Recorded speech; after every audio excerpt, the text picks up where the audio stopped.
Hello,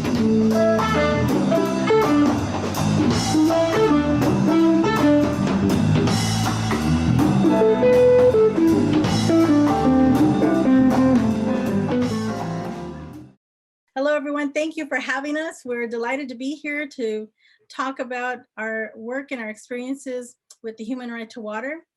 This is part of the Kiga Foundation series. This particular panel is called Water is a Human Right, Affordable, Safe, and Accessible, Water in the Time of COVID-19 and Beyond. And so the three of us tonight, Alice, Monica, and I are going to be sharing with you some of the information that we've learned over the years, and actually a lot of the kind of grassroots work that we've been doing to try to bring attention to the issues of the lack of water affordability and access to proper sanitation, and what are some of the problems that we've been experiencing here in the United States, especially in Detroit. And so we're going to be talking with you here on several different issues around water, but we want to first go ahead and let you know who we are first. My name again is Sylvia Orduno, and I'm an organizer with Michigan Welfare Rights Organization, and I'm also an organizer with the People's Water Board Coalition. I've been with Michigan Welfare Rights for, gosh, 22 years now, 24 years, and I've been working on water for most of those years. And so a lot of my experience comes through this kind of grassroots work. And so I'm going to pass it to Alice. Good evening, everyone, or good morning, good afternoon, whenever you're listening to this. I'm just really very thankful to be here to talk with you this afternoon or evening. I'm a trial lawyer on the side of people here in the city of Detroit. I have been with the law firm of Edwards and Jennings for about 40 some odd years. And I'm a member of the People's Water Board Coalition, the Boggs Foundation, James and Grace Lee Boggs Foundation, and also a co-founder of the National Coalition on Legislation for Affordable Water. I'm so very proud to pass this on to Monica, who is one of my absolute favorite folks, and We the People of Detroit is a fantastic organization. Thank you so much, Ms. Alice and Sylvia. It's a pleasure to be here with both of you this evening. As stated, I have the honor and privilege of serving as the president and CEO of We the People of Detroit. Our work began in 2009 when we were just fighting against mayoral control in the city of Detroit. I had just come to the city with my two youngest daughters, had no idea that the fight that I had just left in Tennessee around social justice was going to continue here in Detroit. But it was through the work of many of the co-founders at We the People of Detroit, such as Cecily McClellan, and one of our mentors, the great Honorable Joanne Watson, that we found ourselves linking with the work that Sylvia has been a part of with the legacy of Marion Kramer and Mother Taylor and Michigan Welfare Rights and People's Water Board, but then also the legislative work that really took on a life of its own with 127 litigators led by the amazing Alice Jennings. And so since that time, for us at We the People of Detroit, it's been about a couple of things. One is making sure that we are providing emergency water relief.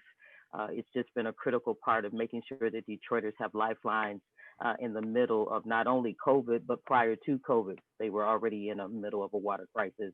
And then also linking that work to youth leadership.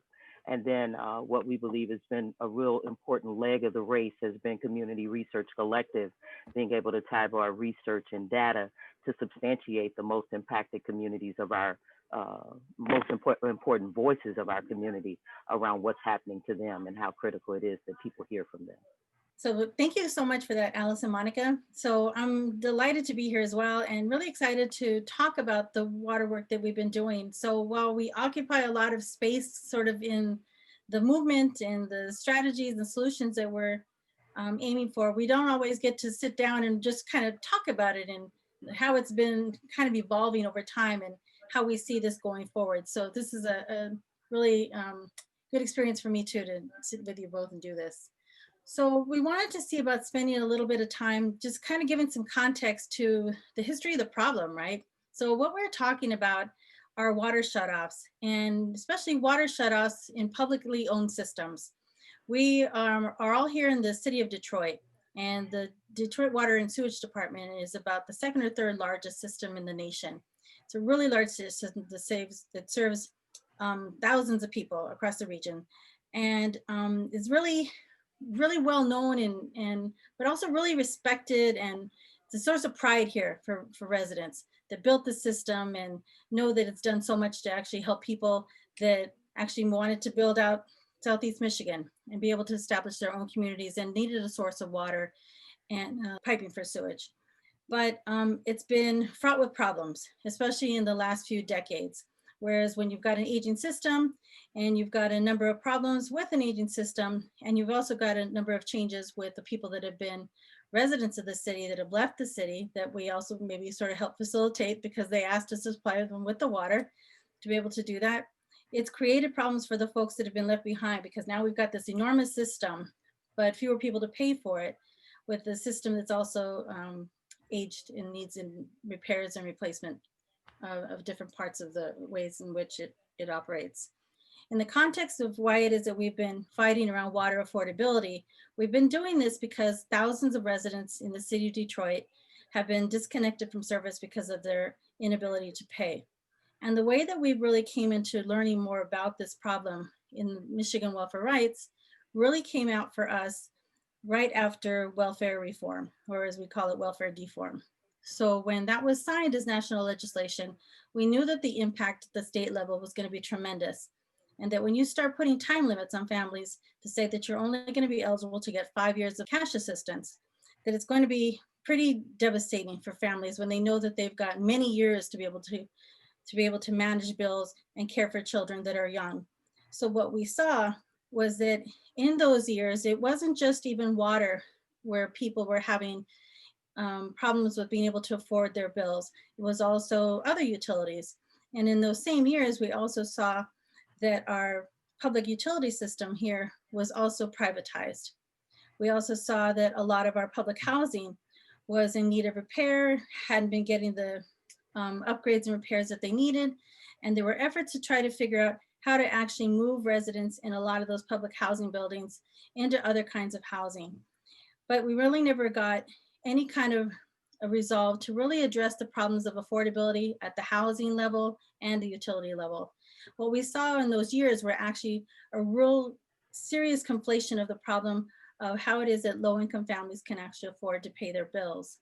So I wanted to actually open it up here for more of a discussion, because one of the things that we learned, at least in Michigan welfare rights, was that the problem for us kind of got more clarified when we were looking at the city of Highland Park.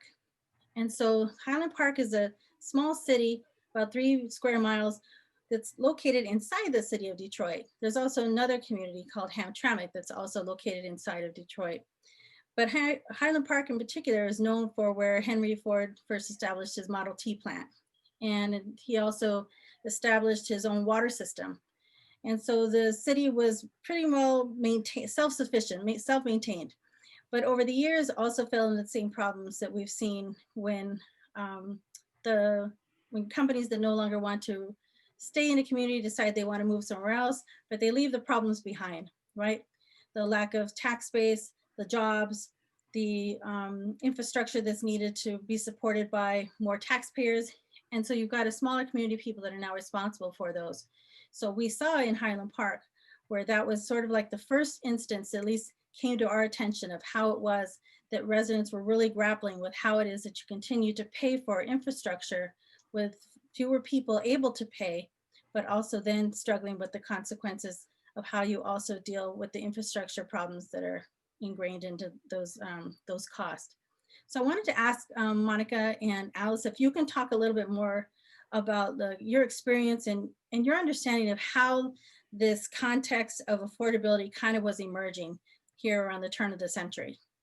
Okay, well, let me just say this. I would like to really underscore the fact that the water system, the public water system, was a lifesaver immediately at the turn of the century, where there had been so much harm done, particularly with water that had been bacteria or viruses of different kind. And so to have a public water system immediately created the ability for there to be some equality in racial as well as financial citizens in the community. And so when you think about Detroit, they would say Detroit had the best water in the world. You could come and drink Detroit's water right out of the sink because it was just really known to be historically to be the best water. And for years and years, it also, this is a side issue, but a powerful side issue. It provided jobs to so many people. If you said you worked for the water department or the water board, everybody knew you had a very stable job and you were able to take care of your family and members of the community. And so with billing at that time, a water bill may only be $5.55. Back in probably in the 1940s, 1950s, it may have been $2 and something. So when we got, even as we moved toward the part where we started working with DRAM, uh, Detroit Emergency Management, came along and we organized around that. By then, that's when that water bill was starting to just shoot up. It was really starting to take on a life of its own. And then suddenly you had to really write a big check. It used to be $32 or something. Then all of a sudden it was $302. So I think that as we saw that starting to occur, you also saw that rise of the folks coming wanting to take over the city too. They used it very cleverly as a tool to displace people, Yeah. at least in my opinion. I know for us at We the People of Detroit, our work sort of evolved out of a couple of streams. One is that Councilmember Watson had actually worked for Congressman John Conyers as a legislative aide. And the congressman during that time had heard from Michigan Welfare Rights about what was happening with the major displacement of African American women specifically and children around unaffordable water rates in the city. And so what grew out of that was the opportunity for him to send her to the table. But then it's my understanding that that also grew into her being compelled into running for public office. And out of that cry for water affordability, whose water, our water, that then also helped her hold on to a public office for over a decade. And for me, as a person that came to the city in 2008, a lot of my mentoring happened up under the Honorable Councilwoman, but also under Cecily McClellan, who worked for the Water Department. And part of the story that is so critical, as Ms. Allison and Sylvia have talked about, is that connection between the workers and the residents. And so there was intentionality in the bankruptcy, the contrived bankruptcy. Not only was about seizing control over assets and taking control over the most important asset we would say in North America, which is the Detroit Water and Sewage Department. Because what often gets left out is that we built a system that provides water to about 40% of the population of the state of Michigan. 126 municipalities and townships drink from a well that the residents of Detroit built and financed and still are indebted for until this very day. And then we process the sewage for over 78 municipalities and townships, while they only pay 17% of that cost, and Detroiters pay 83% of the cost. And so that burden gets left out of that conversation. And it was so critical when the work of DRAM and all of those scholars and activists and newspaper journalists and filmmakers really began to knit together a story that painted a picture of not just a recent atrocity, like intentionally shutting off at the height of the bankruptcy as many as 8,000 families per week. But then to tell the story that there had been a long legacy of leadership and legislative visioning that was connected to the human right to water and the work that had been anchored in the United Nations, but had been deeply connected to the work of women and families and people of color in the city of Detroit. What Sylvia, is it close to 2 decades of that work? Mhm. Yes. So I think we have to lift it because those women, especially those women of color and those families and those groups came together understanding that the human right to water had to be centered in fighting for water affordability. And the work that they authored back with Roger Colton in 2005 has been critical in creating a template for the nation and ushering in water affordability for places like Philadelphia and Baltimore and being considered in places like Toledo and Chicago.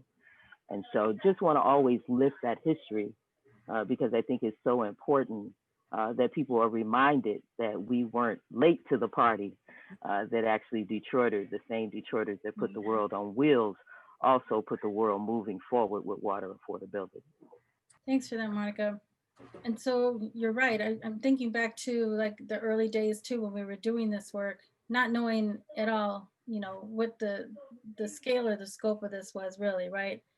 And so like when we've told the story about, you know, what it is that we do with Michigan Welfare Rights, you know, we've got this little office up in the church at Central United Methodist. And, you know, we just regularly taking phone calls or folks that are coming in because they're having trouble with their welfare worker, right? And so then we're like, all right, well, tell us what's going on, right? What happened to your benefits? Why do you think they got cut? Or what do you think you're supposed to be getting? And, you know, trying to figure out what it is that's going on. But along the way are just getting more and more calls from people talking about, you know, my water's been disconnected or they're about to shut off my water. And then usually it's about also they're about to shut off my electricity. They're going to shut off my gas too, or I'm about to get evicted, right? And so all kinds of these immediate household problems, crisis, right? Because you got to have a place to live, especially with the way that welfare reform is designed.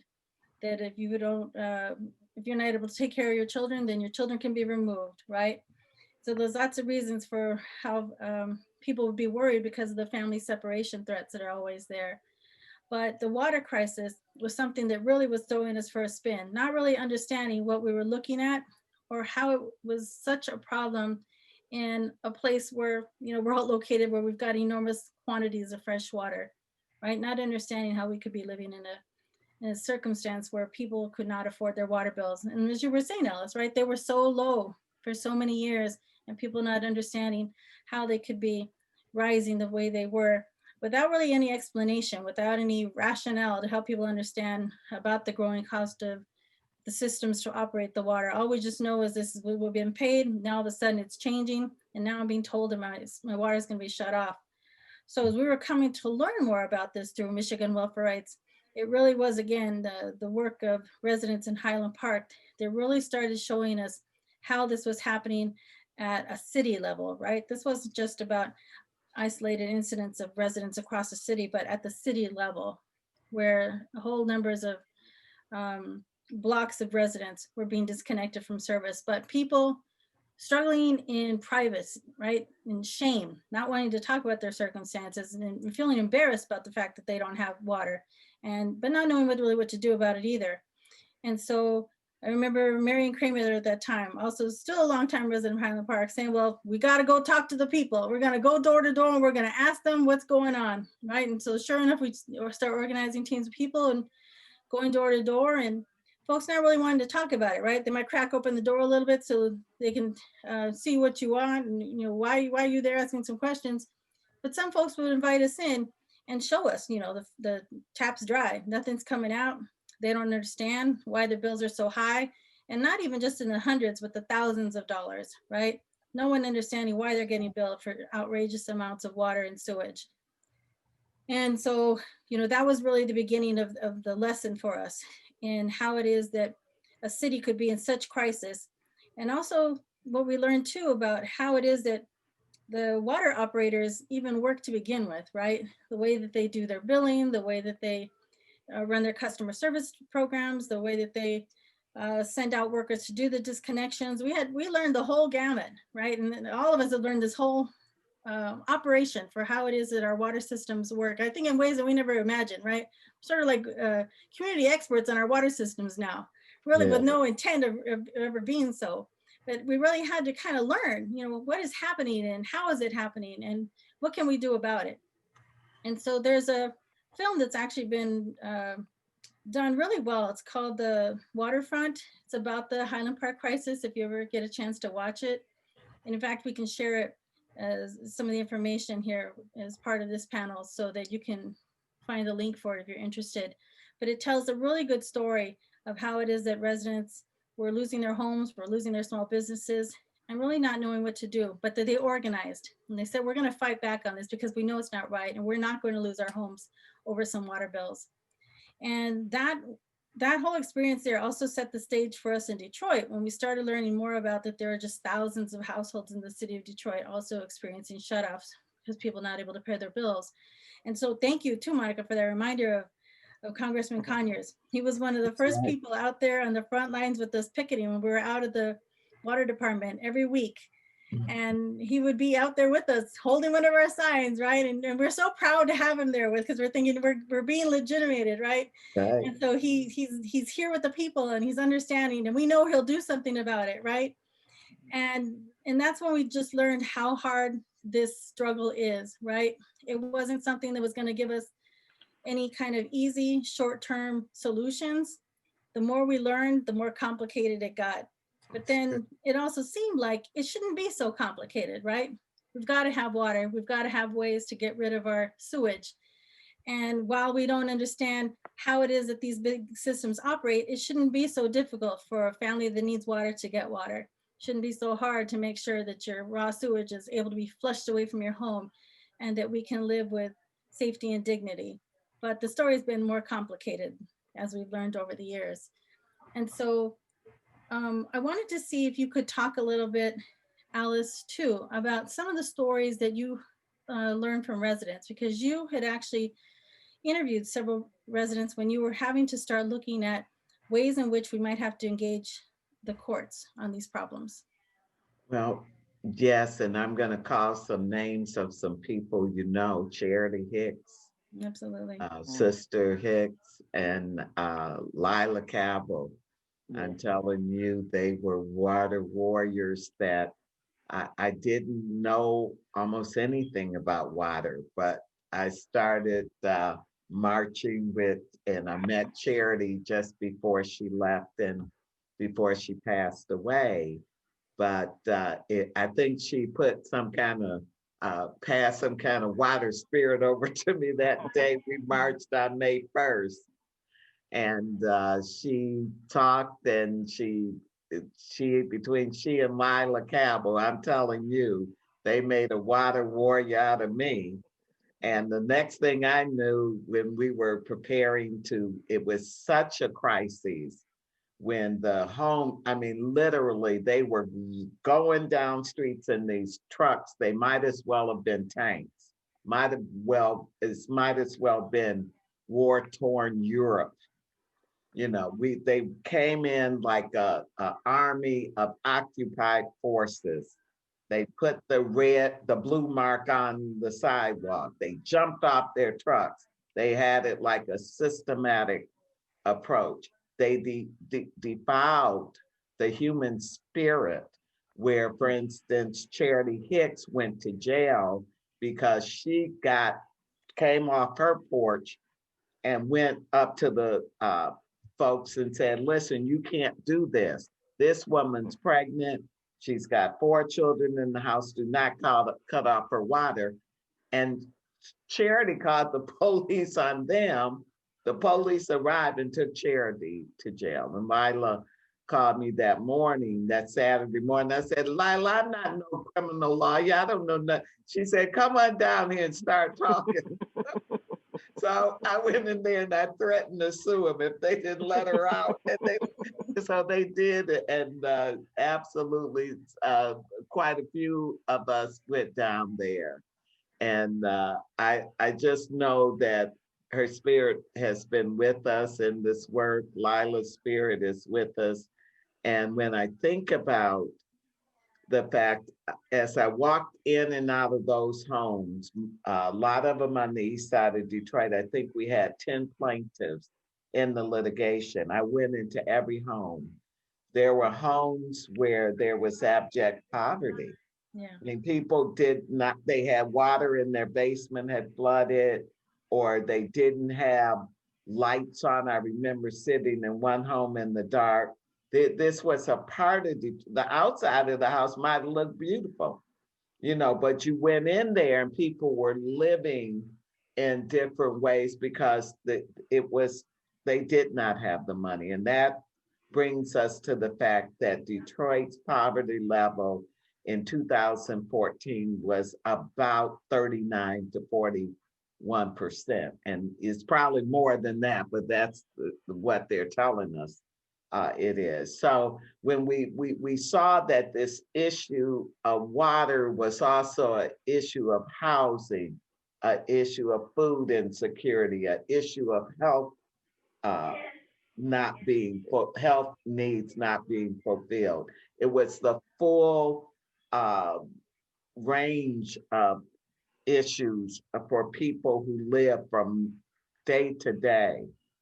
And as my dear friend Monica, trying to make a way out of no way, as your mother and grandmother taught us, we got to, take some applesauce and make an apple pie with it, kind of thing. So as we literally, I can remember Rosalind Walker and I walking the streets that talking to people, and that's how we got, even though as a lawyer, you're not supposed to solicit clients. I didn't solicit anybody, but they were interested in getting involved. And we were able to bring the litigation. And even though we brought a claim based on constitutional rights, the real issue for us was health and welfare and safety. How do you do this to people in the 21st century? How do you cut off their water where people could die? Probably COVID-19 is a moment of reckoning around the arguments we made back in 2014. Yeah. We said, we do not, if we do this, we will have different diseases that will grow, and with people not being able to wash their hands, there will be epidemics. Sure enough, there was the hepatitis A. There was also diarrhea type conditions that grew from that point of the suppression. Children were going to school, poor little babies, smelling and being bullied. And so we brought all that to the court, we crawled into the belly of the bankruptcy beast, and we fought, and we believe that because of that, we brought a lot of interest to the issue, because it was in the litigation context, and you had people like Mother Taylor coming in testifying about, as a social worker in the schools, what she was experiencing, what she was seeing, how they were having to wash the kids' clothes, and how they were afraid to call the protective or call the social worker, because then here comes protective service to take the babies away. So I remember one particularly sad situation where the grandmother had to get her food through a tube. And so she needed water to mix that formula. And they shut off the water, even in the face of knowing that humanity was being affected in that way. And so I believe they had to take the grandmother from her home and to take her someplace else. But that's the kind of inhumane treatment that occurred in this city in 2014, and right up into COVID came. Really, COVID is the reckoning for that behavior. And unfortunately, the deaths were immediate, they were fast, they were quick. With the statistics on COVID and water shutoffs, as We the People has mapped, as statistician up in Ann Arbor, Dr. Stauber has mapped out, there's a correlation between the two. And if you had water shut off and the COVID came, your chances were even more likely. So I'll stop there because I get up on my soapbox and we don't want to do that. I Pause. wanted to, thank you for that. I wanted to ask you both, in my estimation, there's kind of been like 3 waves to the work. So the way that I've sort of framed it, in at least my understanding of how we've sort of evolved, is that, like I mentioned, post-welfare reform, right? And the work that we were doing, the anti-poverty work that we continue to do, but really seeing like the crisis issues around time limits, right? For families that are in need of assistance. And then all the other sort of welfare state protections that are built in to help with the costs for being able to maintain your housing and healthcare and work supports and all those other sorts of things that people need when they were being forced into welfare to work programs. And then as we were again learning about the water shutoff problems, and that going to about 2005, again, as Monica was noting, around when the water affordability program had been introduced to city council.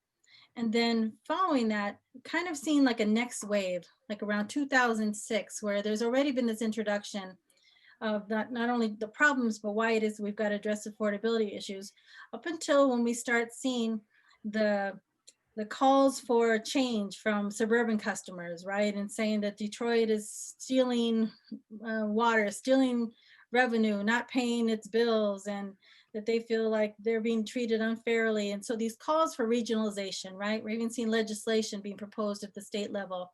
And so from 2006 to about 2014, when you're talking about there too, Allison, in terms of a lot of the social unrest that's starting to happen in the protest, which is also tying into the beginnings of emergency management and these calls for some kind of water regionalization or authority.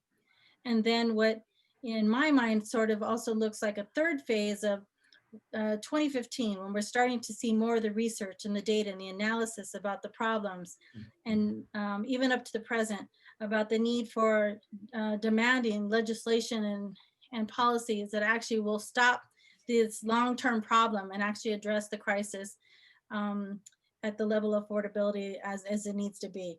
So I'm wondering if maybe if you agree with that, if maybe we can sort of talk about it kind of in these waves as well, because I think it might help with people also kind of getting a grasp of how it is that our work has also evolved, right? How it is that we're spending majority of our time now in trying to fight back, right? Not only the problems at the local level, but even up to the international level, right? When we've been learning how the problems are even worse so in many cases in other nations. And so I was wondering, Monica, if you wanted to talk maybe in any of those sort of phases or cycles of the issues. I think for us at We the People of Detroit, you're right, it's been an evolution. And part of what we saw in that evolution was, I know when we were still doing We the People of Detroit at night and working for Councilmember Joanne Watson during the day, in 2010, when we were starting to see the internal privatization of certain divisions and operations within the water department, there was a call to Lansing that sent thousands of folks, not only from Detroit, but across Michigan, to Lansing for a protest. And hopefully we'll add that into the link as well, where you saw legislators and governmental officials and business persons and community activists all show up and converge on Lansing demanding hands off our water. because we knew then, just based on the long legacy of labor leadership in Detroit, based on the long legacy of civil rights in the city, people were already telegraphing then, and this was prior to the bankruptcy, that we knew that this was going to lead us down this track of a loss of control over our own, local control of our own assets. We knew it was going to lead to possibly an erosion of the pension fund. We saw it as a power grab. And see, we had already been through the throes of emergency management as it related to public education. Yes. So we could see the handwriting on the wall, Yes. even Yes. before they went from PA 72 to PA 4 to PA Yeah. 432. Am I missing a 36? And so you Something had like at that. least I can't 3 remember. iterations of Yeah. austerity playing out and being practiced. They practiced on Detroit, but we often have to remind the rest of the nation, you have 37 states that already have some form of this austerity legislation already on the books. And so they are fully prepared to pull the trigger. And it was activists. It was that long legacy of labor that goes back to General Baker, that goes back to Congressman Conyers, and that legacy of leadership that was able to help us reach out to Puerto Rico and tell them, here they come. Reach out to Chicago, tell them, here they come. Even as recent as during COVID, many of the activists have been involved in making sure that Toledo is not being led down this track of regionalization that really is nothing more than a highway robbery, where you leave the debt with the owners of the system, while those that are the customers to the system end up leveraging power and more political control over someone else's asset. And so definitely think it'd be a great place to show some of the maps and the data that the community has generated that demonstrates that not only has it been displacement in terms of political power, but then displacement in terms of land and ownership, because what we've seen in Detroit and really all across the region, as water rates have gone up in Detroit over 438% in the last 20 years, we've also seen a uptick around the region in places like Flint, where water rates have actually some of the highest in the nation. They pay on average about $250 a month. But a part of that story that does not get told is that Flint was the largest external customer to the residents of Detroit's water system. And so the whole contrived bankruptcy was about being able to remove Flint to then put it in a weakened position to exploit it for its ability or inability to pay for its water, so that that system can be taken over, at the same time weakening Detroit to prime us for the pump of a contrived bankruptcy. And so I believe that the bankruptcy was a critical part of shifting the understanding, not just for Detroiters, because I think we already knew how critical the water was, but it shifted the understanding on a national level that they will just take it. They will just take your system. They will create a false narrative. They will create an unjustifiable claim, and then they will ramrod it through the legal process in hopes that by the time you catch up to them, you can't unscramble the egg. Absolutely. And so we saw too how they lies, stole, and cheated in order to, as you say, basically break off Flint and then break Flint so that they could also form a new water authority, the Carinandi system. Right. They needed to have that leverage in order to be able to do that.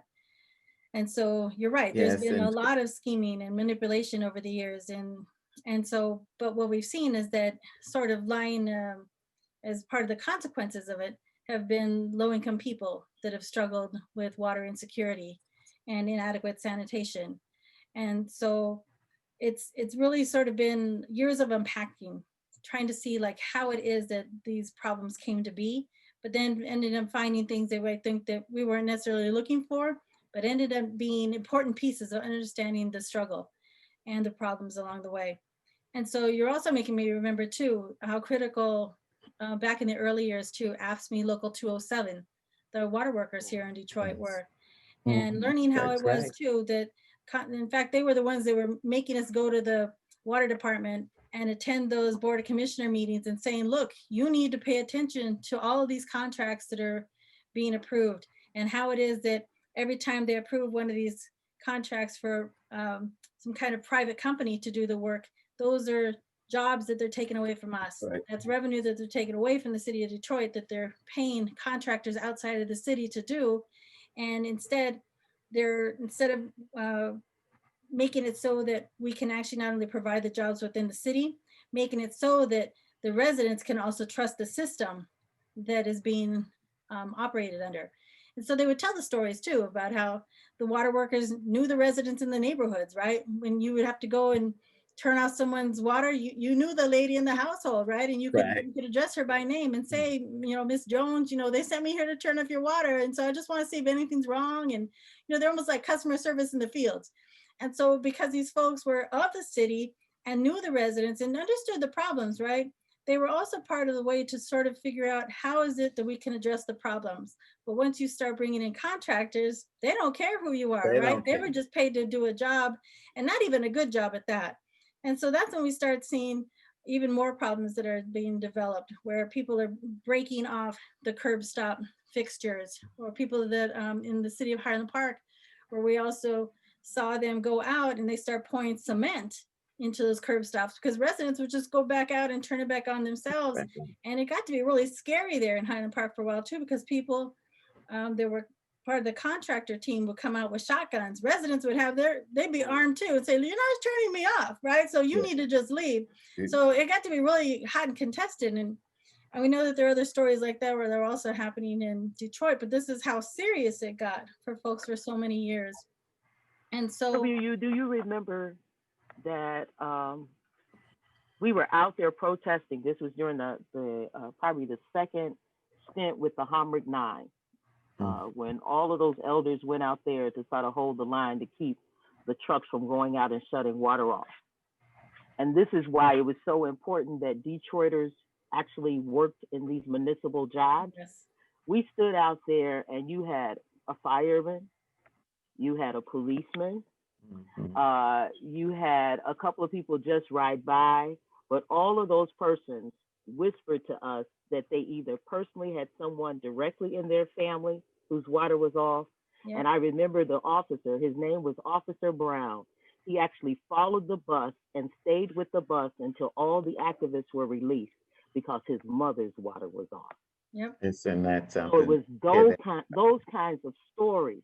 But it also was so critical to lift the fact that that was why organized labor is so important in this city. Yes. And that's why those municipal jobs were so important, that they were occupied by Detroiters, because Detroiters would go the extra mile for another resident to make sure that they could keep their home or keep their water on. We saw just in, 2015, 14, over 15,000 homeowners were saved by workers through the Department of Health and Human Services that actually had a division inside DWSD. So at one point, DWSD was seen as an ally to the residents of Detroit. We didn't always have this adversarial relationship with our own water department. It's true. And we lost a whole lot when the ordinance was passed that said people who work for the police, fire, and other department, or work for the city, period, you no longer have to live here. We became a carpetbag city. And so people could live wherever they wanted and then come in here and have the capital leakage that occurred.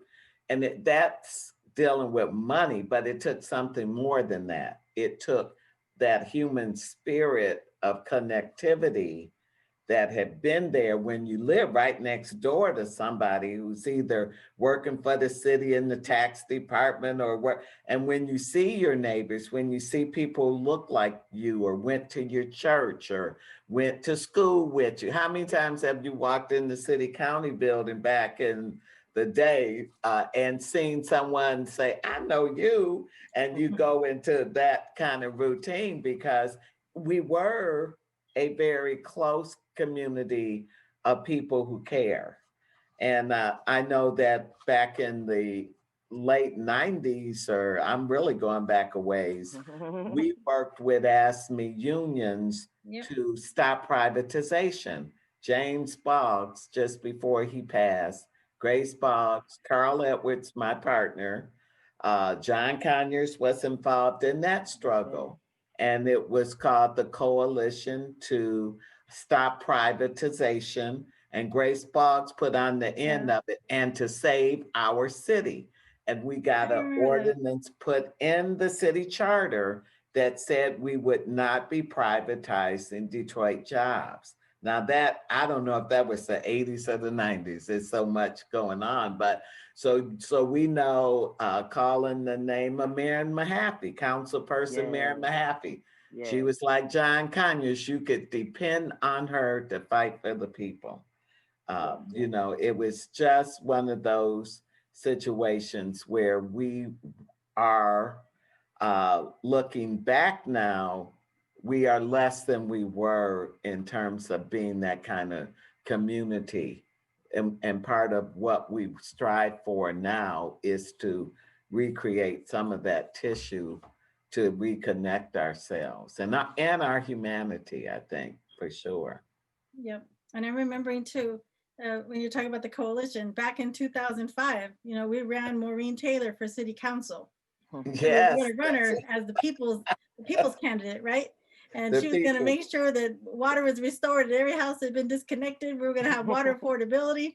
We were going to have affordable housing. We were going to have affordable everything, right? That's This is going right. to be the people's city. And going to that turn ticket everything would win today. you know, on its That's a head. winning I'm telling ticket. you, we need to run my That's reading. right, right. And So Joanne Watson again. that's right. Ooh. That's right. Dr. Joanne Watson, we need to run Yes. her again. Yes, That's now right. that's a duo. We could turn That- that that's around. Yeah, an we idea. were gonna line up city council, right, with our folks, and we were gonna get some things done. They quit that job. Huh? And so yeah, and so but you're right. This is where we start learning about how, you know, the establishment of the people that they actually want really control things, Yes, right? And so absolutely. that whole we ran a really good grassroots campaign, right? Maureen was Yes.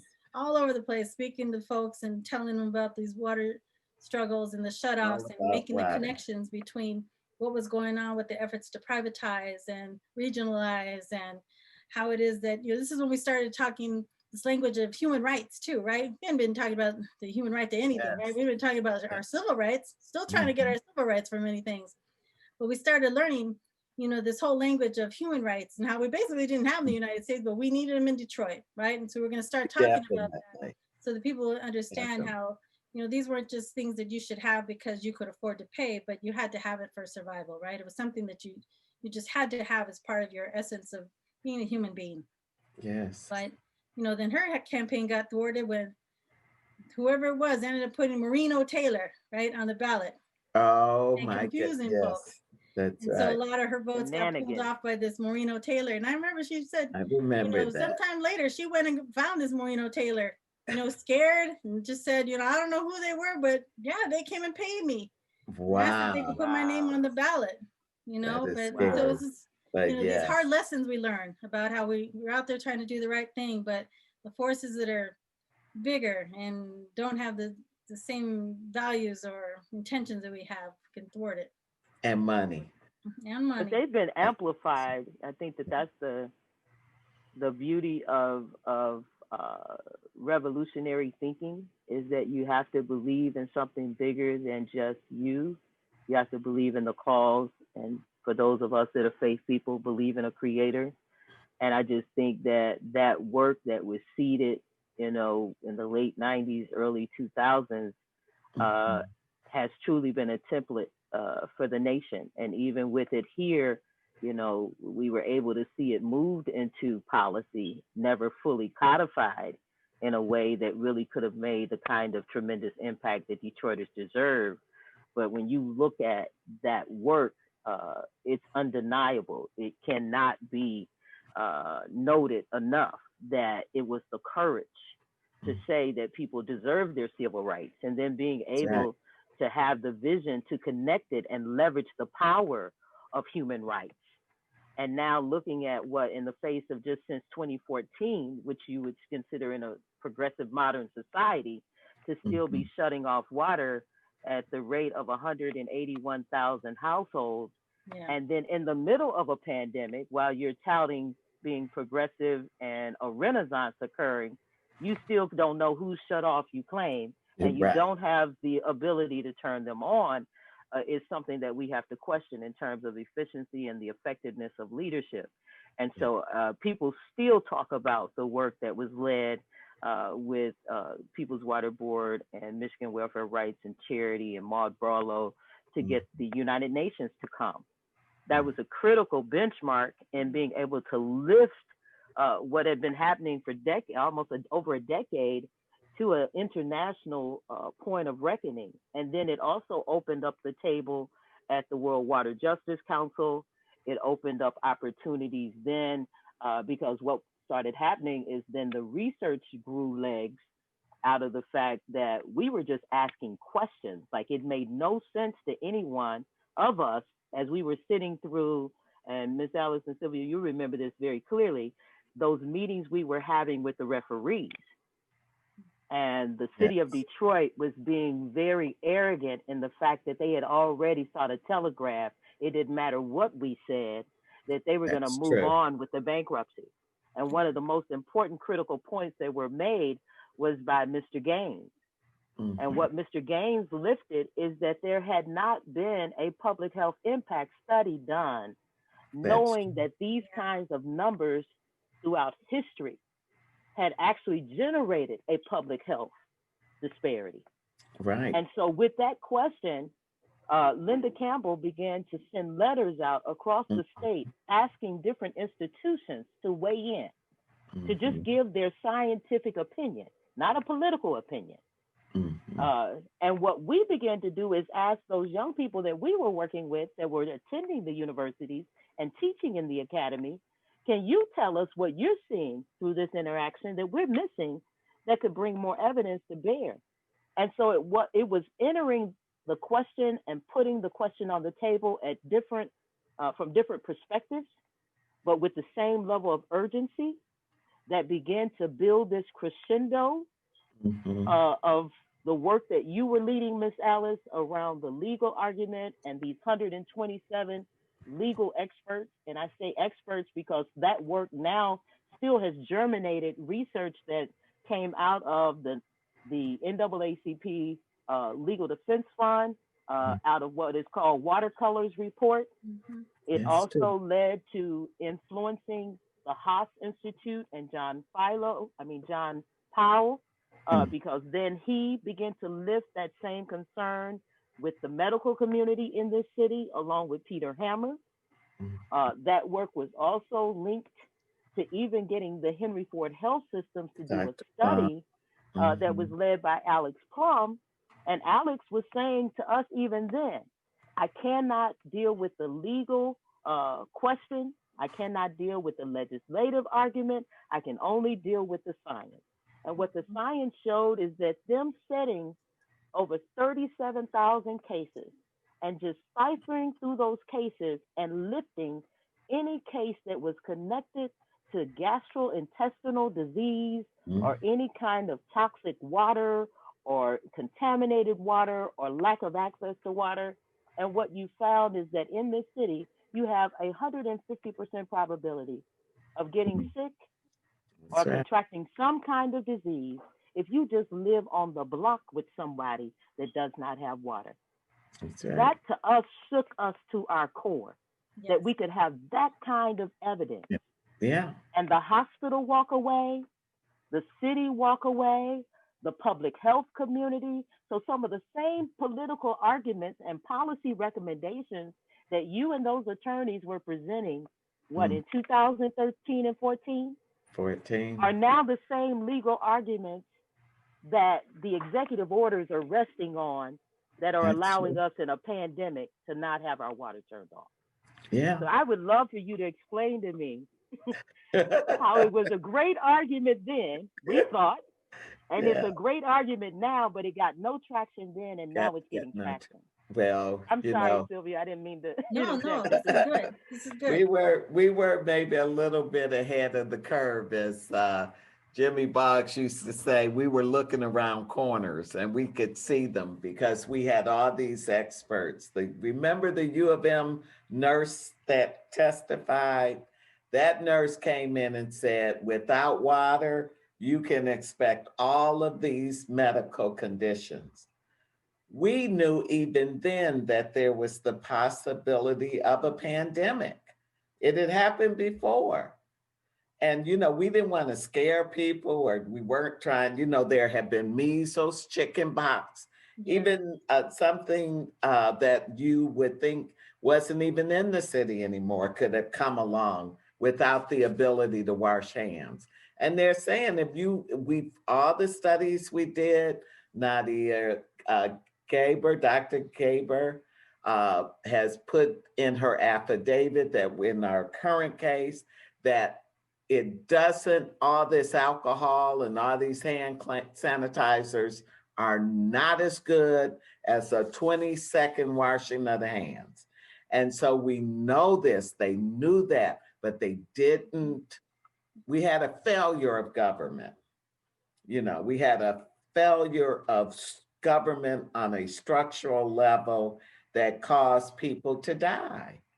And I mean, because we were filing the lawsuit, the Taylor case, as COVID hit the city, and the numbers, we had people just dying in droves right after the virus hit the city.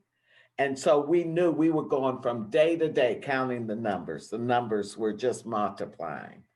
And everything, and you don't want to be right. Who wants Right. to be right? Yeah. But the doctors told us, Plum told us, he told us, Dr. Plum told us what could happen. They all knew. Dr. Zarbos knew it and before. But the politics of it, and we had a failure of mayoral governance, and we tried everything we could to get it in Lansing. And there, those people who were looking to support corporations against the will of the people, they won. And we had some of the best. I'm sitting here looking at some of the legislation we wrote up. Marilyn Mullane, who was back 2005 going off, called Marilyn Mullane's name, because when we brought in the legal defense bond, they are our friends to this day. As we know, we've just recently been engaged with them because we stood for something with this legislation. Monique Lynn Luce, Janaea Nelson came in and keynoted the summit. And so when you look at things like transparency, blood lead levels, programs for schools and childcare to go in and test the quality of the water, this state was not testing the quality of the water. And so what water did and the shutoffs did is they really did cause the people to rise up into a gush of activism, to which I'm sure they have regretted to this day. And because we're still going with it, it hasn't stopped. But yeah, yeah. You raised some really important points in what you just said too. I wanted to see if you could talk a little bit more about those social movement gatherings too, because you mentioned Mary Mullane, right? She and Lorraine Brown were Ray really Brown, critical in please, those yes. early years when we were trying to figure out how is it that we can establish something to assert the rights of low-income residents to have water, affordable water. And this is when they also, had heard about Roger Colton, this utility Yes. expert, largely in energy utilities. But he'd been looking also at municipal water. And so when Marilyn and Lorraine had also been in some early meetings with Mary Kramer and Maureen Taylor, they were again trying to figure out with members of the city council, particularly Marilyn Mahaffey, how it No. is that we could establish something within the city of Detroit to stop the shutoffs and also make sure the residents could have affordable water. In the following years, back in 2015, when we had the first of those international social movement gatherings, and we had brought in citizens, residents from other countries, right, trying to learn more about what was happening with All over the the water world. shutoffs, the privatization going on in their nations, and you would convene other attorneys and policy experts and folks also from indigenous communities who were Yes. talking about the land and the water struggles. Also, we had to talk about housing and how it was also that housing was impacted in these struggles as well, Taxes. as we saw in those years when water bills were being rolled over onto property taxes. And it was a large reason behind many of the many of the home foreclosures that we saw happening in those years. Yeah. Can you talk a Ted little bit more about, Phillips. yeah, Yeah. those Well, gatherings? I'm going to say one name again, Lila Cabo, because she was all over the state. Yeah. She had connections all over the country and all over the world because of her faith-based activism. And when Maureen and Marion Kramer and Maureen Taylor, they had this uh, international set of connections on water and on poverty and on food and on housing. And when we decided to do the summit, because we did see Detroit as being, we were zero ground. We were right there with it, as they say. We had our ear pressed very closely to the ground. And so when it came time to do the invitations, people responded. I mean, they came from Spain, France, islands. I mean, you helped me Italy, out, Brazil, Sylvia. You had Mexico. the list. You Yeah. kept the spreadsheet. I mean, Brazil, it was everywhere. In every single workshop, every single place, people discussed what it was like, the inhumanity of not having water to drink, which we now know from this latest study that was done, that water and if with the COVID that just came out last week, if you don't have enough water or you dehydrated, your chances of dying of COVID are much greater. And so so we had people who didn't have the drinking water, but the indignities of not being able to flush a toilet if you have one, or to scrub your body clean. We know that from the NCLA water and the filming that we're doing on the Native American reservation. Why should Native American indigenous people have to go and drive 40 miles to get a crate of water? Something that, this is the country that they got stolen from. Don't let me get off of the subject here. But, when we start thinking about the inequities of this country and how to start fixing things on an equity basis, we have to start with our indigenous native folks. And we can not, and Lila Cabo in terms of getting always indigenous input, whether it was when there was the water walk, whether it was Summit 1 or Summit 2, a forum over here at Wayne County Community. She always said, where's our native speaker? Who's going to call? Who's going to be there to discuss or to, and then I can't remember her name right now, but she came in, she was from California, and she showed us the film about water coming up out of the spring. Oh, Chief Colleen. Chief, This I think. yeah, Siskin, Chief Siskin. And to think that it was so powerful that they would pray the water out of the ground. So water and the spiritual connotations from baptismal to everything else, cleanness and so forth. So I just think that when we talk about water, we really are talking about everything, really are. So one of the other issues I wanted to just have us reflect a little bit on is this whole matter of bottled water. And it's pretty commonplace these days for folks to just purchase cases of water and use it for their regular consumption at home. But back in 2002, this is actually when we started learning about the bottled water industry, in particular when it moved to Michigan, in the case of Nestle establishing their first drinking water or bottled water plant in Stanwood, Michigan, which is in Mecosta County.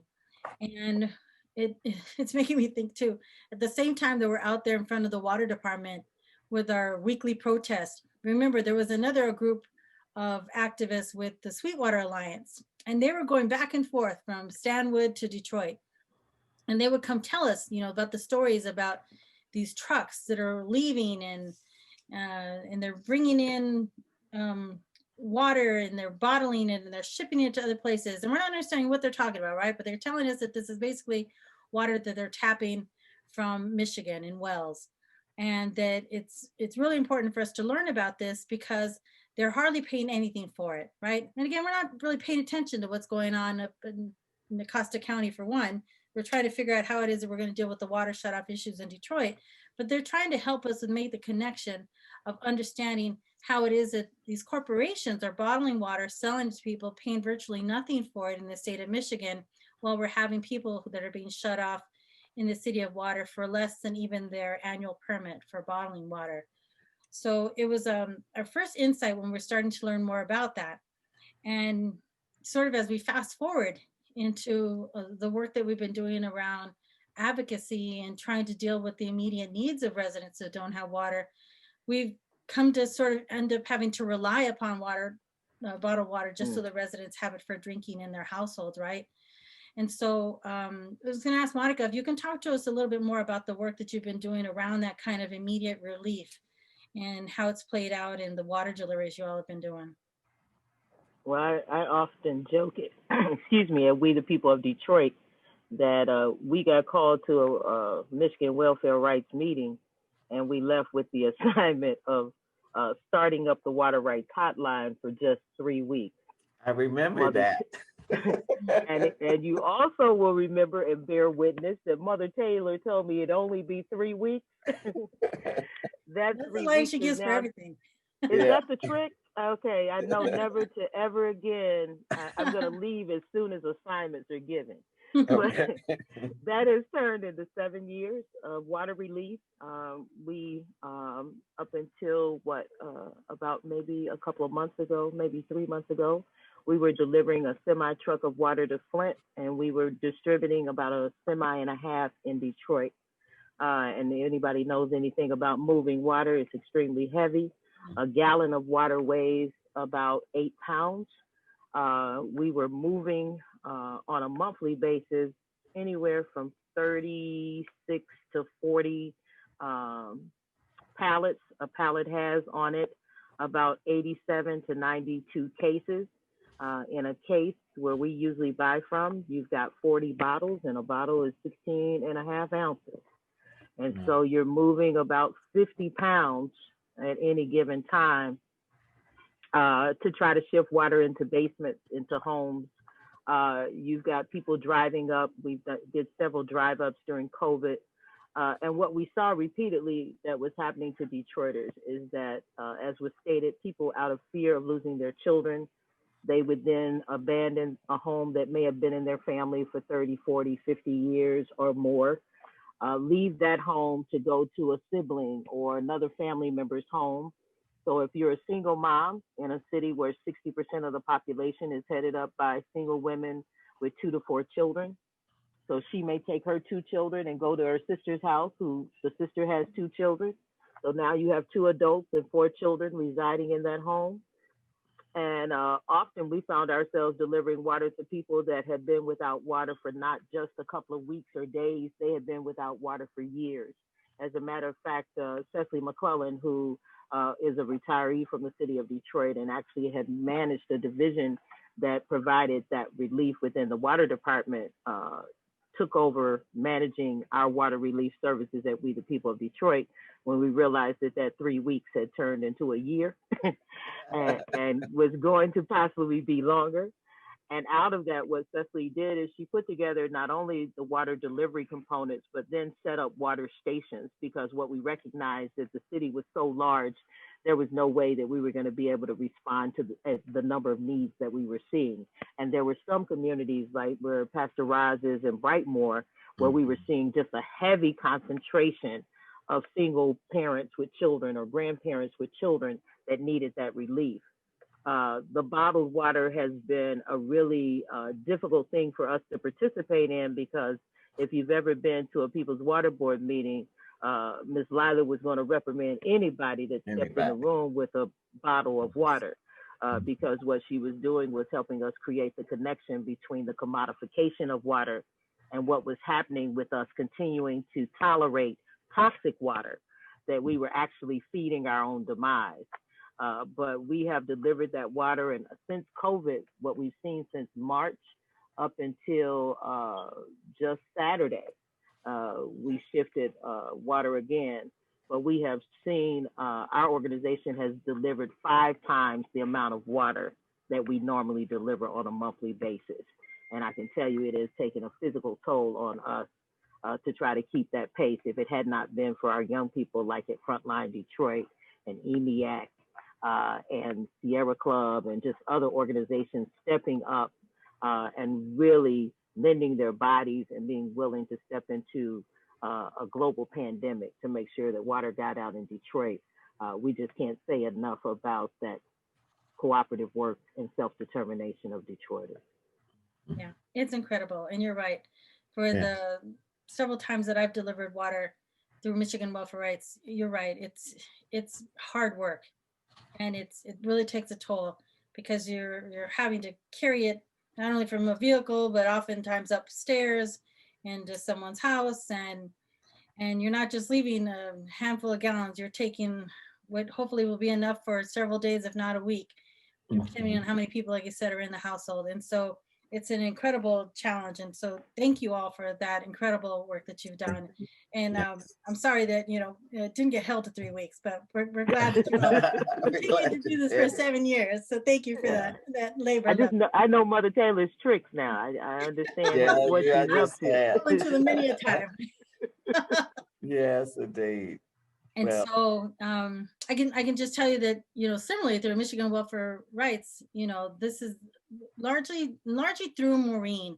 What we've done is spend just untold numbers of hours in casework, trying to get water restored at houses where it's shut off or it's about to be shut off. And anywhere from, coercing someone that on the inside, to threatening folks, to finding out who's gotten money at any given time. And I know you all have done this too, calling all the assistance programs and trying to find out who's got money so that you can send people over to get some money on their bill, or working with groups of allies and raising some money to get some money paid on a bill, and just all kinds of untold stories and hurdles, right? Well, and Sylvia, you'll know this just as well as I do. It's not just that you're just trying to get water on. It's like once you hear that story, you take that family with you. Like you're not leaving them there, because you know that whatever relief you're giving them is just temporary. Absolutely. So, we know it's just 3 days of water. And so we're constantly thinking, oh my God, okay, it's day 4. Wonder what they've done today. Yeah. And if they don't call, or we've called and reached out to them and we can't get them, and we know everything happens. Phones aren't working. They've changed addresses. Yes. They're in transit. And the scariest part during COVID is everything was required to be done digitally.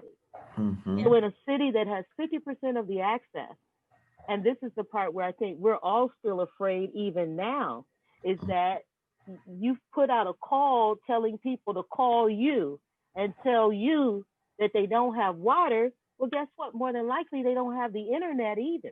Yeah. And I've had some people try to make this claim, well, they have a cell phone. Well, usually you have a cell phone, but it still is limited access if you have this limited package plan.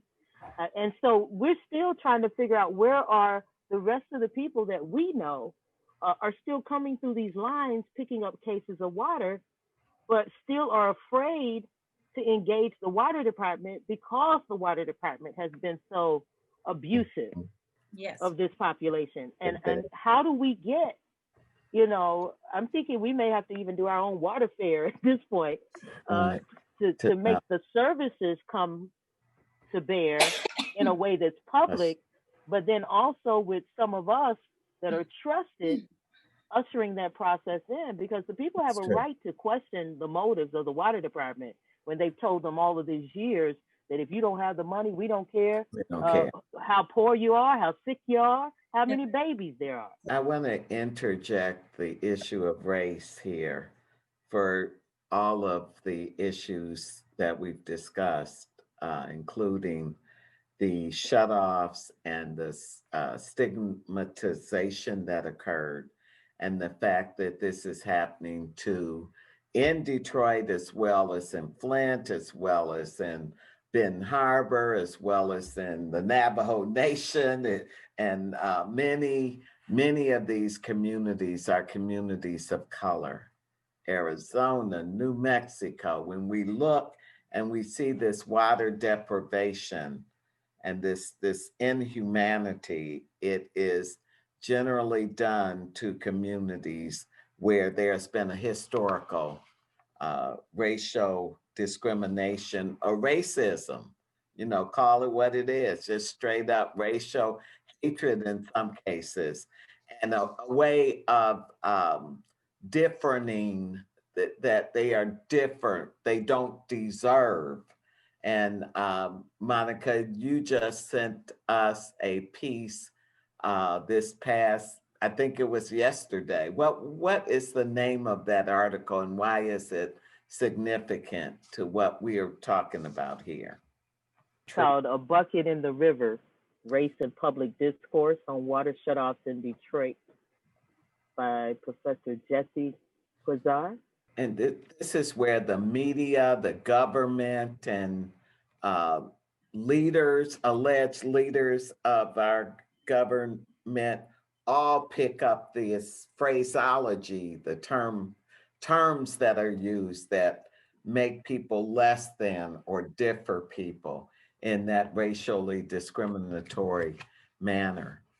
And I know that this is something that we've got to not only watch, but we have to watch and address it, because if the media has some power in this community or other communities to shape that narrative, and that's what they're doing. They're telling people how to think. We now know that there are a lot of people who can have their thinking shaped by even one person. And so to have a whole group of media and people who are thought of, seem to be thought leaders, talking in this way and devaluing the humanity of people, because like Reverend, the Poor People's Campaign, Reverend Barbara puts out there, you cannot treat people this way. And he's woven in this whole water struggle into the Poor People's Campaign as well. So I just wanted to make sure we put on the table that this isn't just happening because it's just happening. Race has been a factor in this country historically, and it still is, and we fight it. That's a really good point, Alice. And I'm thinking like you might be worth showing an example of that. It was a few years ago, but it was a story about the water shutoffs in Detroit, and there was a local NBC reporter. It was also being interviewed with Maureen Taylor, and it made national news. And so I'm thinking that this would be something that we should probably show folks right now so they can get an understanding of how this sort of dog whistle happens in this kind of racial narrative about the water shutoffs. I absolutely agree. We should show it now. This country's biggest cities is facing a water crisis of epic proportions. Thousands of people have been left without any water. I want to bring in Hank Winchester, a reporter who has been covering this story from the very beginning from NBC affiliate WDIV there in Detroit, and Maureen Taylor. Maureen Taylor is state chair of the Michigan Welfare Rights Organization. Thank you both for being with me. Hank, let me start with you. Michigan's Department of Human Services has been overwhelmed with complaints about financial assistance in this crisis. How many people are at risk in Detroit's water crisis here, Hank? Oh, Craig, we're talking about thousands of people, and the number growing every day. Here's why. Because the water department is continuing to shut off water to those who have these huge outstanding bills. Some of these people have a desperate need. They simply cannot afford to pay the bill. They need help from state agencies, like you mentioned, DHS. But there are other people, and this is where it gets controversial, who simply don't want to pay the water bill, who'd rather spend money on cable. It's also important to note that the water department has come out and said, listen, we're willing to make a deal. If you want to pay, set up a payment plan or pay a portion of your water bill, we'll turn you back on. But you simply can't ignore the water department. How serious is a potential health hazard in this crisis? Before I answer that, let me say shame on Hank. Shame on him for putting that lie and that myth and that disinformation out on the air. Maureen, to suggest that people don't want to pay for a water bill is scandalous. What is at stake here, Maureen, young man? you don't believe that there are people that don't want to pay the bill? I'm answering the question. I'm answering the question. Go ahead, what Maureen. is at stake here is that there are tens of thousands of low-income families who cannot pay rising water bill costs. The cost of living is going up, the chances of living are going down, and we got these reporters out here like this guy that's just standing on the side of people that have money. Yes, there are bills that are being contested, but what we're talking about is 2 months being behind, $150 or more is what you owe, but the same kind of situation and the same kind of threat is not being made to these folks that are rich, golf courses. You know what, Maureen, I'm glad you brought that up. Millions and whatnot of dollars. Maureen, This is an outrage what I hear here this morning. Maureen, I'm glad you did bring that part up, because while residents have been shut off, Joe Louis Arena, where the Detroit Red Wings, where the hockey team plays, they owe a little bit more than $82,000, I understand, in water bills. The Detroit Lions Stadium Ford Field owes more than $55,000. Golf courses, as you just mentioned, owned by the city of Detroit, owe more than $400,000. They're not being threatened with shut-off. The state of Michigan, they're not being biggest told bill, that your service is going to be cut $5 million off. for water at state fairgrounds, as I understand it. We have been told many of those now have cleared their balances, but it's important to point out here, and we've made it very clear from day one. We understand, and of course I understand as a reporter who worked in this city for 14 years, that we know that there are people that have tough financial situations. Shame on you. And you've talked to these people. People have said to you, you know what, I've got the money, I just don't want to pay for water. Right. I mean, we've heard stories on both sides of the issue. Like that. What would you like to see happen, Maureen? In 10 seconds, I can't tell you what I want to happen because I don't want to speak those words. But the next time you invite me to be here, let's have some truth and a fair exchange, as opposed to Hank, who doesn't know what the hell he's talking about. Gobble up all the time. I'll talk to you later. So that's an example of what it looks like when we have some of our major media that are contributing to some of the misinformation that's put out there. And so we've had to fight this kind of information at all kinds of levels, because it makes its way down to the ways in which we also have to then fight against policy changes that are needed at the local level or state and even national levels, when there's preconceived beliefs that there isn't really a water affordability program. It's just a matter of people not wanting to pay their bills. And so then we have to break it down and look at it in terms of the household level.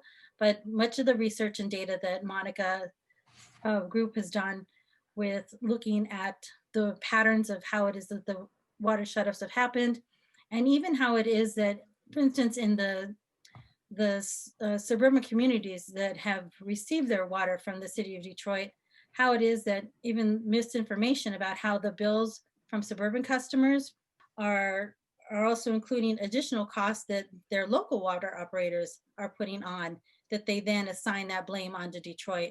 So there's just a lot of misinformation and a lack of real understanding about how it is that our water costs are attributed in different communities. So I wanted to see if we can talk a little bit more about something that I think continues to still be kind of a source of misinformation, and that's this whole idea of affordability versus assistance. On the issues of affordability versus assistance, there have been some studies that are really important for us to point to. And one of them is one that's been done by the University of Michigan. Monica, can you tell us a little bit more about that one? There's been an amazing study that was done with students that looked at the legacy of work that's come out of Detroit and wanted at first to just look at doing an updated version of water affordability. And I think after meeting with some of us here in the community, made the decision to actually look at a regional impact of unaffordable rates. And so I think that if the editor could share a link, that would be an amazing piece to just add more depth to how complex this issue is in terms of narrative and in terms of how it's being racially spoken about, not only inside the city, but in the region. That really follows the water affordability, a burgeoning crisis that was done at Michigan State University by Professor Mack and her colleagues up there, that showed that over 30% of Americans would be facing a water affordability crisis. At that time, it was in the next 5 years, but after the study was done, they actually altered it and said in the next 2.5 years. So we have probably reached that crisis point, and with COVID now, even more so, because a lot of cities and states, unlike what's going on in Michigan, there's no moratorium on water shutoffs. Right now, in Detroit, we do have a moratorium on water shutoffs, and also if you don't have water, to get your water cut back on or turn back on.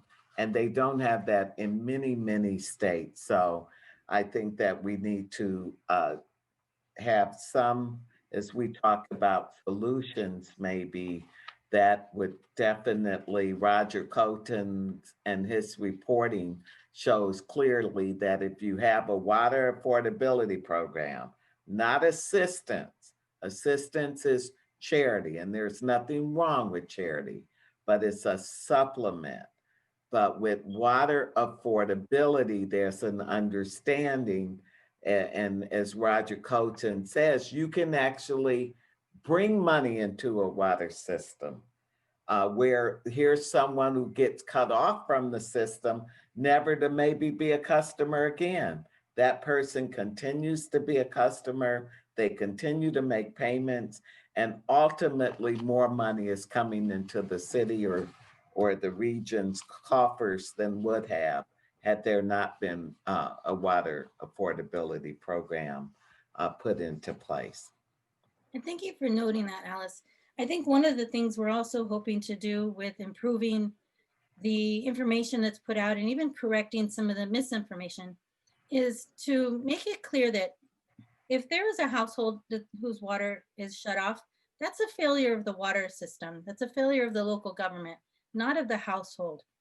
And instead, what we've done is we've made it so that the blame is being placed on that household as if they've done something wrong, right? And so water rates are out of the control of any particular household.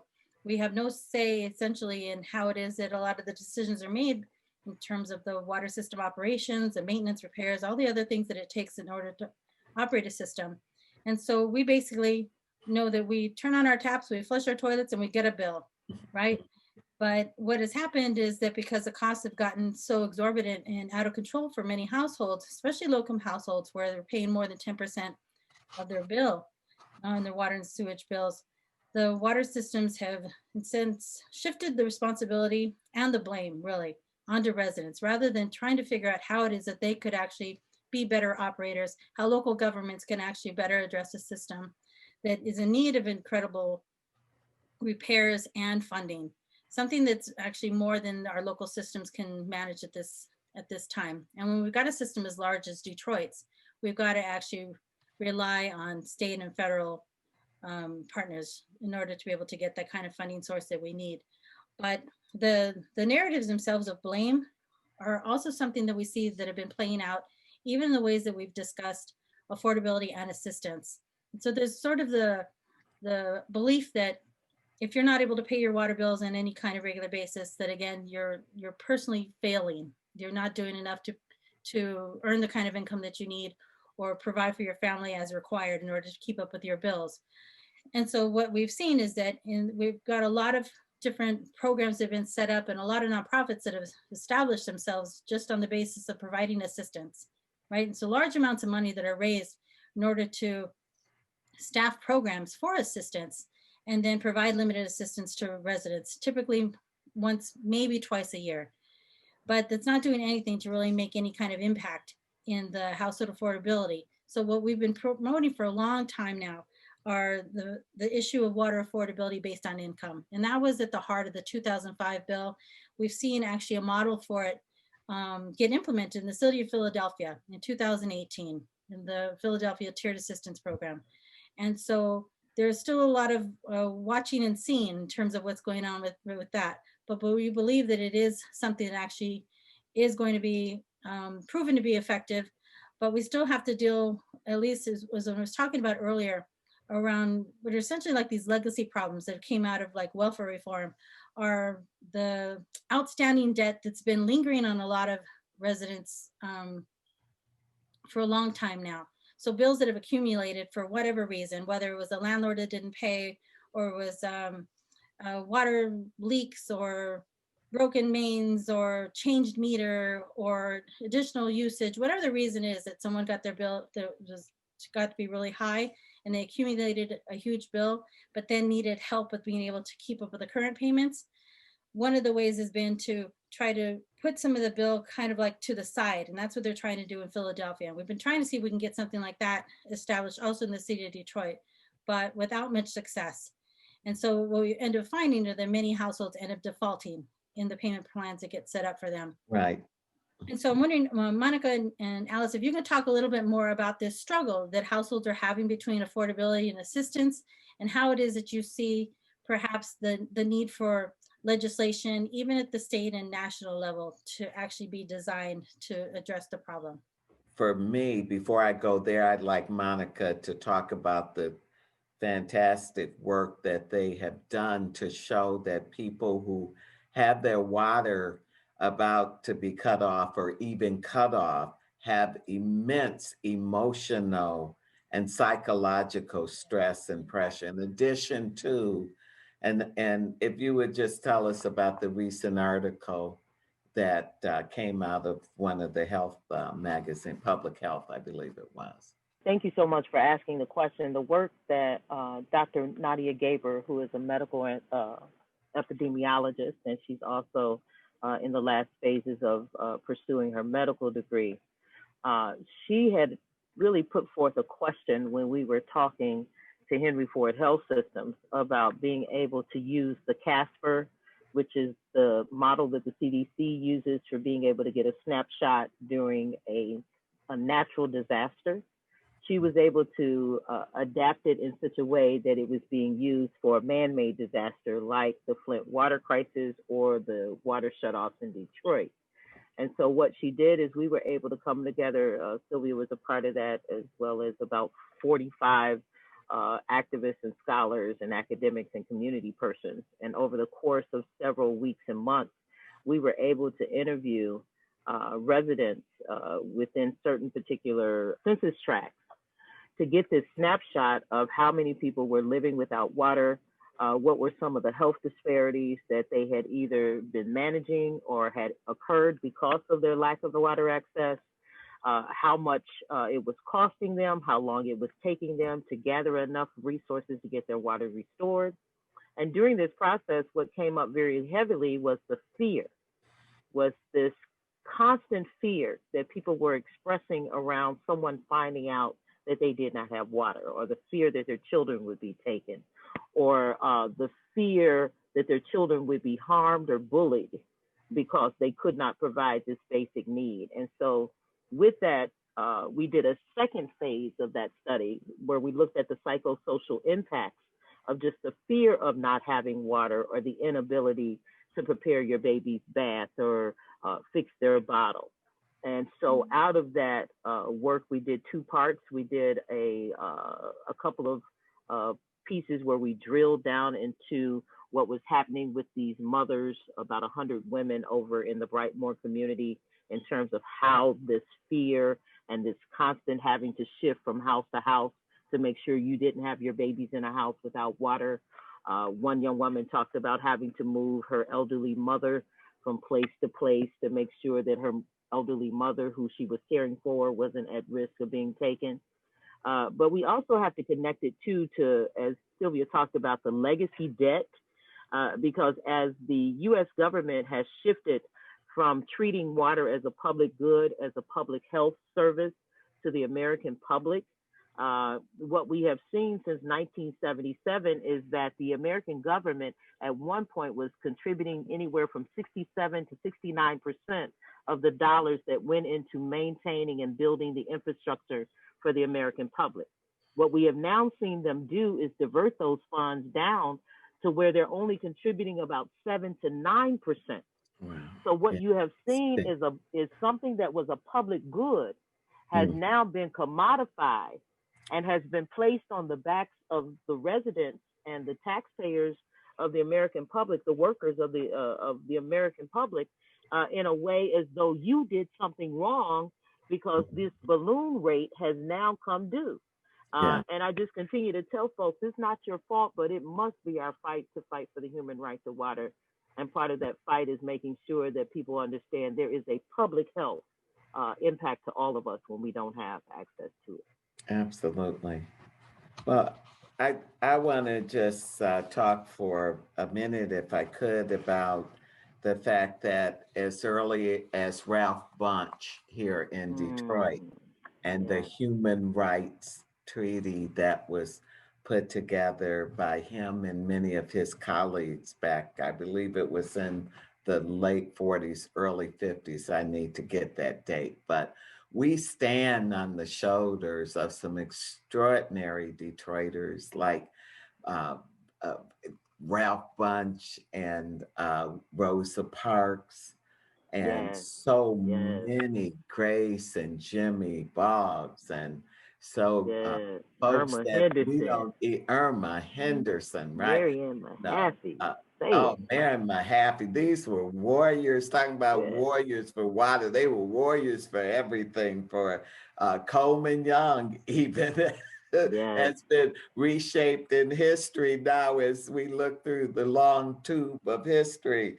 And he became more radical as we looked. When you consider, I don't think he would ever have considered living in a city where people didn't have water.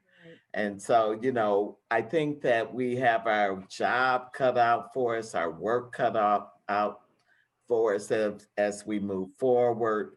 I know that right now we're all working on federal legislation dealing with the through NCLA Water, which is a subcommittee of the People's Water Board. And that is saying to this country, we have got to have a national piece of legislation that is going to protect our babies, protect our seniors, protect the poor, protect all of us from each. We now see that we have to protect each other and love each other in order to survive. If COVID has taught us nothing else, is that we are all, just because you live up here past Alta Road and you're in Grosse Pointe, or you over there in West Bloomfield or wherever you are not safe if one of us is not safe. And so when we think about that, to have that national legislation that says we are all valued enough in this country, including Native reservations and indigenous people, to have free flowing water for cleanliness and sanitation. And if we can't do that, you know, then we're not, I don't know what we're doing. Because, you know, we have got to care for each other. So I got on my soapbox. We're working at the state level with legislation now for the last, what, 5, 6 years since we rode the first bus up there and met with Stephanie Chang, our Shiro, and Nicole Hill, who got out front on this as she calls it, a lived experience activist. She and Rosalind Walker and many others, Tangela Harris, and there are so many that came and fought. Some of them are no longer walking this earth, but their spirit of warriorness is still with us. And so I just want to say that with affordable water now, and with NCLA water, and with the now Senator Chang, and the work that she's done, and I know there's work going on at the charter level as well. So the local, the state, the city, local being city, the state, and the federal. We are covering we're back to the waterfront, Sylvia. We're water in the waterfront. We're covering the waterfront on this. And when I say we, I mean the we of us. I mean, so many of us. We have seen so many people be willing. I mean, the 7 people who agreed to be listed on the latest complaint that's in federal court. You know, they can do nothing more than offer themselves to this fight.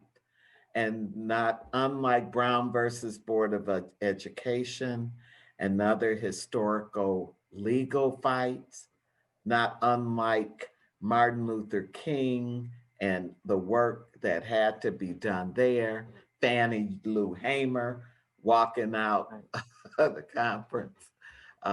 I mean, we know what we've got to do. I think those are some really good words to close us out here too, Alice. And so I'm wondering, Monica, do you have any final comments you would want to add to close us out? Just wanted to ask you a question, Sylvia, in terms of,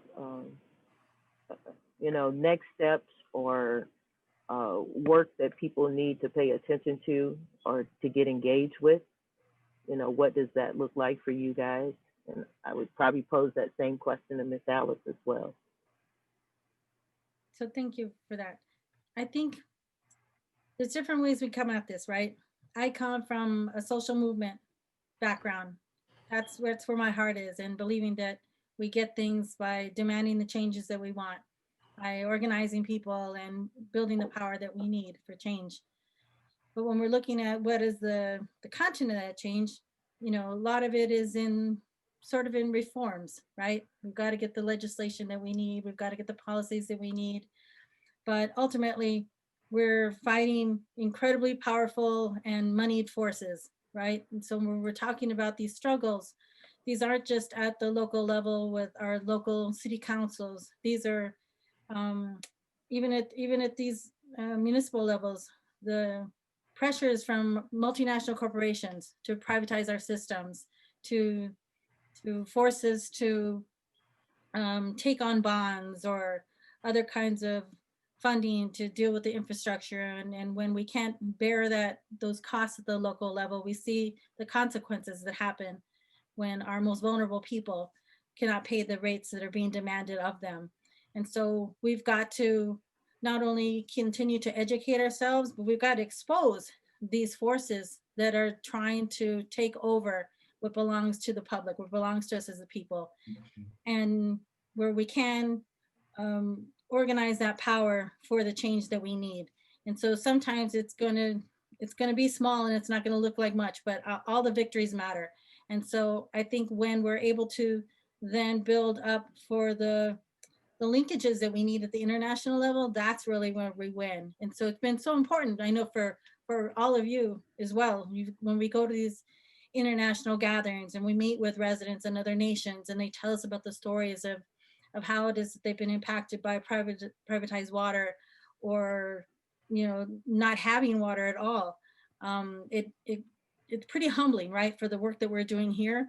but we've also got to make sure that we don't get caught up in sort of this exceptionalism that, you know, a lot of people still believe happens here in the United States. And in fact, our peril is very much linked up with what is happening in terms of the plight of everyone around the world. So I very much see this as just another need for us to better educate ourselves and to link up with peoples around the world around this water struggle. I'm with you. What we're talking about here is reform, but it's the kind of reform that has to happen in a society where people are going to have value. Yes. And if we don't organize around the issue of water, food justice, housing justice, and job justice, and get to the point where this is all environmental justice, when you don't have water, when you don't have food, when you don't have a place to live. And we're talking about, if you can't get to this, what are we going to do when the global warming happens? This is one of the things my partner, Carl Edwards, is also my husband, has said over and over again. If people can't get ready for what's going on with water, what are they going to do when the global warming happens? So it's not that we want to leave this process that we're engaged in, this conversation, with a negativity, but certainly we want to start preparing for even a bigger fight as we get ready to look at what's going to happen when the floods come or the fires continue and they come midway across the country before they stop, if they stop. So we've got to get ourselves ready for that existential threat. And for water is a facet of the work that people are doing in this world that we live in. And so we have to look at it that way, but you got to take your piece and just work it. So I think that's what we're doing. We work in the water issue because this is where we have been placed. Monica, do you want to add anything to how you're working your piece? I would say right now I'm really excited about the piece I see working with young people. It has been really throughout this struggle where they have found those nexus of using spoken word and art and creativity to really speak beyond, I think, the classrooms or the halls of justice or even in courtrooms. It's been in those little crevices where they found, gotten our ear. And so I'm really excited about the work that they're doing with like the Flint Development Center, creating the first youth-led water testing lab in the nation. The work that is helping us understand around not only water testing, but how to create blue and green infrastructure in a way that's with community. Yes. Very excited about seeing work coming out of Little Havos in Chicago around lead testing and digital mapping of that. And so I would just say, once again, it's been most impacted community that really is leading themselves and others from trauma into transformation. And so I'm just hopeful and very excited. And I don't think we're going to have to wait much longer for water affordability. I think that the moment is now, and I think we're all prepared to seize it. All right. Well, we thank the KEGA Foundation for having us, and we look forward to participating in future series. Thank you very much. Thank you, everybody. Thank you. Okay. Thank you so much for having me.